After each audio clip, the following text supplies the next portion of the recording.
నల్గొండ గతంలో మనకు మున్సిపల్ అనేది ఏర్పడడం జరిగింది. ఇప్పుడు కొత్తగా మనకు కార్పొరేషన్ అనేది గూడా ఏర్పాటు చేయడం జరిగింది. ఈ కార్పొరేట్ ఎన్నికల్లో మనకు 32వ వార్డ్ నుంచి మనకు డివిజన్ ఇచ్చి మనకు నీరజ గారు మనతో పాటు ఉన్నారు. బీజేపీ పార్టీ బలపరిచినటువంటి వ్యక్తి. వారిని అడిగి తెలుసుకునే ప్రయత్నం చేద్దాం. ప్రచారం ఏ విధంగా సాగుతుంది? మహిళలు అదే విధంగా బీజేపీకి ఏ విధంగా ఆదరణ ఉండడం జరుగుతుందనేది వారిని అడిగి తెలుసుకునే ప్రయత్నం చేద్దాం.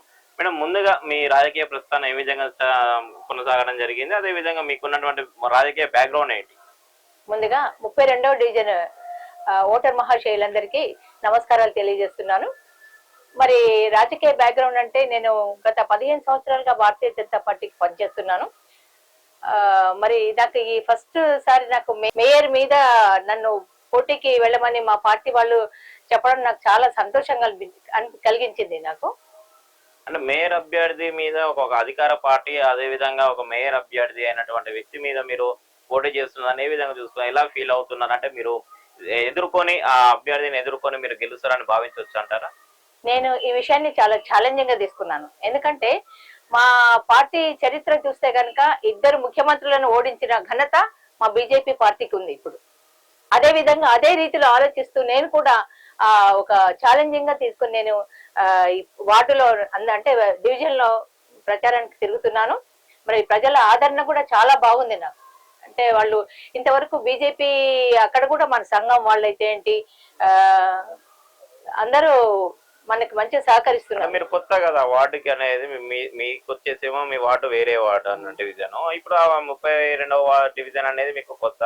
అంటే ప్రజలు మిమ్మల్ని ఎలా గుర్తించవచ్చు అంటారు? అంటే బీజేపీ పార్టీకి అక్కడ ఆదరణ ఏ విధంగా ఉంది? చాలా బాగుంది. వాళ్ళు ఎందుకంటే ఇప్పుడు మన నరేంద్ర మోడీ గారి పథకాలు అయితేనేంటి, ఇప్పుడు అందరూ అక్కడ వాళ్ళు ప్రతి ప్రజలు చూస్తున్న వాళ్ళే. టీవీలో రోజు మోడీ గారు ఇవాళ మన ప్రపంచ దేశాలలో కూడా మన భారతదేశాన్ని అగ్రస్థానంలో నిలపడానికి ప్రయత్నం చేస్తున్నారు. అలాంటి ఘనత ఈ కమలం పువ్వుకుంది అని చెప్పేసి వాళ్ళు మేము పోయిన చోటల్లో వాళ్ళు కూడా చాలా మంచి రెస్పాన్స్ ఉంది. చాలా సంతోషం అమ్మ, తప్పకుండా మేము మీకే ఇస్తామని చెప్పేసి ఒక మహిళగా నేను వచ్చినా అని చెప్తే వాళ్ళు చాలా సంతోషపడుతున్నారు. నాకు మీకు మీ సొంత వార్డులో కాకుండా పక్క వార్డులో మీకు డివిజన్ లో మీకు టికెట్ కేటాయించడం దానిపై ఏ విధంగా చూసుకుంటారు? మీకు ఇక్కడ కాకుండా అక్కడ ఎందుకు ఇవ్వచ్చు అని భావిస్తారు? ఏం లేదండి, నేను చెప్తున్నాను కదా, మా పార్టీ ఆమె పైన ఈ మేడం గారే సరైన, అంటే ఐ మీన్ నేనైతేనే గట్టి పోటీ ఇస్తానన్న చెప్పేసి పార్టీ అధిష్టానం పంపించింది నన్ను.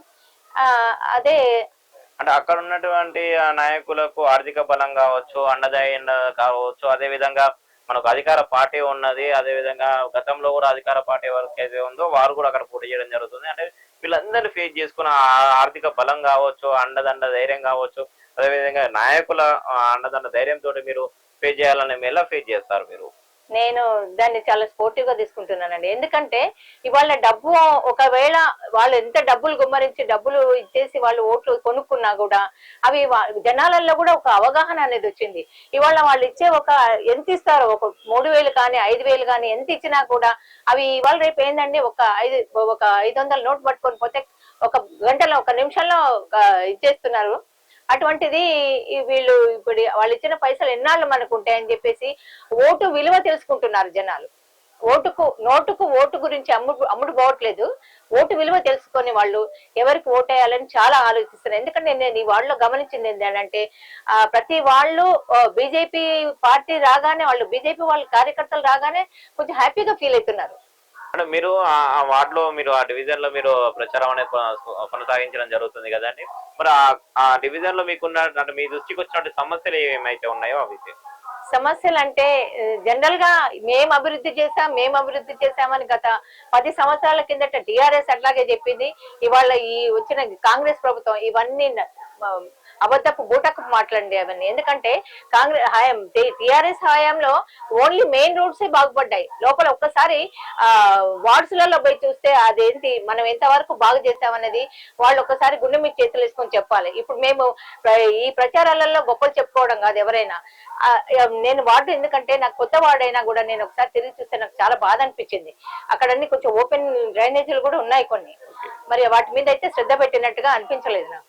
అంటే మీరు ఏ దశలో అభివృద్ధి మార్గానికై మీరు పని చేయాలనుకుంటున్నారా? తప్పకుండా నేను ఇప్పుడు వార్డు సమస్యలు ఏమున్నా కూడా నా దృష్టికి వస్తే కేంద్రం నుంచి నిధులు తీసుకొచ్చి కూడా నేను వాటిని చేస్తానని, అంటే వార్డు అభివృద్ధికి నేను తోడ్పడతానని చెప్పి నేను వార్డు ప్రజలందరికీ, అంటే డివిజన్ ప్రజలందరికీ నేను హామీ ఇస్తున్నాను. మీరు ఇలా హామీ ఇవ్వడం జరుగుతుంది, అదే విధంగా నాకు అండదండ ధైర్యం కూడా ఉంది అని చెప్పేసి మీరు చెప్పడం జరుగుతుంది. కానీ అక్కడ ఉన్నటువంటి నాయకులు బలమైన నాయకులు కదా, మీరు అంటే టౌన్ అంటే డివిజన్ లోనే కాదు, మనకు ఆ జిల్లా వ్యాప్తంగా కావచ్చు, అదే విధంగా పట్టణం టౌన్ వ్యాప్తంగా కూడా కావచ్చు, బలమైన నాయకులు, వాళ్ళు వెల్ నోన్ పర్సన్స్ అక్కడ కూడా. మరి వాళ్ళని ఏ విధంగా ఫేస్ చేస్తారు మీరు? నేను ధైర్యంగా ఎదుర్కొంటానన్న కాన్ఫిడెన్స్ నాకుంది కాబట్టి ఈ రోజు మా వాళ్ళు అంటే ఆ వార్డు డివిజన్ అప్పచెప్పినా కూడా నేను ధైర్యంగా వెళ్ళినా. నేను వాళ్ళకి ఏంటంటే నేను వెళ్ళగానే వాళ్ళకి కొంచెం అనిపించింది, నాకు ఇట్లా ప్రతిపక్ష పార్టీకైనా ఇప్పుడు ప్రజెంట్ రూలింగ్ పార్టీకైనా కూడా అమ్మో ఈమె వచ్చిందా అన్న కొంచెం ఒక భయం ఏర్పడిందని అనుకుంటున్నాను నేను. అంటే మీరు రావడంతో అక్కడ భయం ఏర్పడిందని భావిస్తున్నా? అంటే అట్లా అని కాదు, ఒక మహిళ, ఎందుకంటే నేను ఇదివరకు బీజేపీ స్పోక్స్ పర్సన్ గా గత 15 సంవత్సరాలుగా నేను పార్టీకి చాలా, ఇప్పుడు నల్గొండ పట్టణ ప్రజలందరికీ నేను ఒక న్యూస్ ఛానల్లో న్యూస్ చదివిన, ఆల్మోస్ట్ నాకు నల్గొండ ప్రజలందరికీ తెలిసిందాన్ని.